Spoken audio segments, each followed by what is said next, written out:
বাথরুমে ঢুকে বলেও 4টি ভুল করবেন না। যদি আপনি এই 4টি ভুল করেন তবে আপনার জীবনও চলে যেতে পারে। আল্লাহ তাআলা মানব জাতিকে সৃষ্টি করার 2000 বছর পূর্বে জিন জাতিকে সৃষ্টি করেছিলেন। জিনেদের মধ্যে 2টি দল রয়েছে, একটি হলো ইমানদার জিন, আরেকটি হলো কাফির জিন। ইমানদার জিনেরা থাকে পবিত্র জায়গায়, মসজিদ মাদ্রাসায়, আর কাফির জিনেরা থাকে অপবিত্র জায়গায়, বাথরুমে। তাই বাথরুমে ঢুকে 3টি ভুল করবেন না।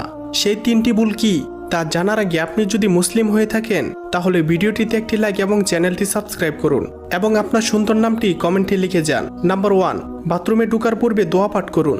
দোয়া না পারলে বিসমিল্লাহ পাঠ করুন এবং বাম পা দিয়ে বাথরুমে প্রবেশ করুন। নাম্বার 2, বাথরুমে গিয়ে আয়না দেখবেন না। নাম্বার 3, ভুলেও বাথরুমে উলঙ্গ হয়ে গোসল করবেন না। এটি করতে নবীজি স্বয়ং নিষেধ করেছেন। উলঙ্গ হয়ে গোসল করলে কাফের জিনেরা আপনার উপর আক্রমণ করতে পারে। নাম্বার 4, বাথরুমে ঢুকে সূরা বা দোয়া কালাম পাঠ করবেন না। এটি একটি মারাত্মক গুনাহ।